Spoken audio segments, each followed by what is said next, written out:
कोई कैंडल इसके ऊपर क्लोजिंग दे देती है, जैसे ये वाली कैंडल ने दे दिया है, तो यहाँ पर हमारा CSD कंफर्म हो जाता है। और उसके बाद जैसे ही प्राइस दोबारा से इस लेवल के पास आती है तो हम वहां पर क्या कर सकते हैं, वहां पर हम अपनी पोजीशन ले सकते हैं। तो हमने यहाँ पर अपनी पोजीशन ली होती, स्टॉप लॉस वापस से जो स्विंग लो नजर आ रहा है उससे थोड़ा सा नीचे, यानी यहाँ पर हमने अपना स्टॉप लॉस रखा होता।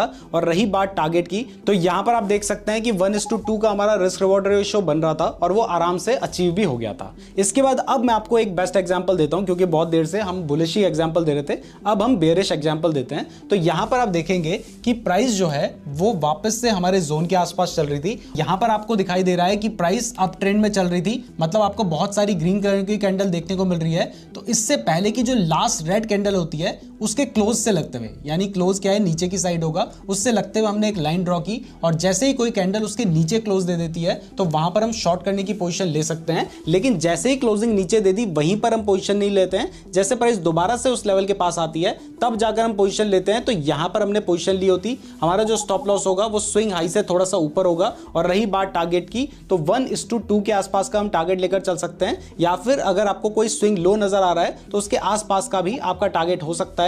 और यहां पर आप देख सकते हैं कि आपका जो टारगेट था वो अचीव हो गया होता। इसके बाद यहां पर भी आप देख सकते हैं कि प्राइस हमारे जोन के आसपास घूम रही थी और यहां पर हमें दिखाई देता है कि फिर से एक CSD होता है। कैसे पता चलेगा, आपको पता है कि ये जो 2 रेड कैंडल है, इससे पहले की जो लास्ट ग्रीन कैंडल है उसके क्लोज से लगते हुए हमने लाइन ड्रॉ की और जैसे ही किसी प्राइस ने इसके ऊपर क्लोजिंग दे दी तो वहां पर हमारा CSD कंफर्म हो जाता है। और जब प्राइस दोबारा से इस लेवल के पास आती है तो वहां पर हम अपनी पोजीशन लेते हैं। और अगर आप यहां पर ध्यान से देखेंगे तो इसके बाद ये जो नेक्स्ट कैंडल थी इसमें ही प्राइस वापस से इस लेवल के पास आई है, यानी यहां पर हमें एंट्री मिल जाती। हमारा जो स्टॉप लॉस होगा वो इस लेवल से थोड़ा सा नीचे होगा। और रही बात टारगेट की, तो वो 1:2 का आपने प्लान करके चलना है। और इवन आपको यहां पर एक स्विंग हाई भी नजर आ रहा है, तो आप देखते हैं कि यहां पर आपका 1:2 आराम से अचीव हो गया होता। इसके बाद हमने काफी सारे ट्रेड्स मार्क कर रखे हैं, आप देख सकते हैं बहुत सारे ट्रेड्स हमने मार्क किए थे और अच्छे खासे हमें यहां पर दिखाई दिया था कि इवन 1:3 के आसपास का भी हमारा टारगेट एक जगह पे अचीव हो रहा था, जो कि हमने स्विंग हाई के हिसाब से देखा था।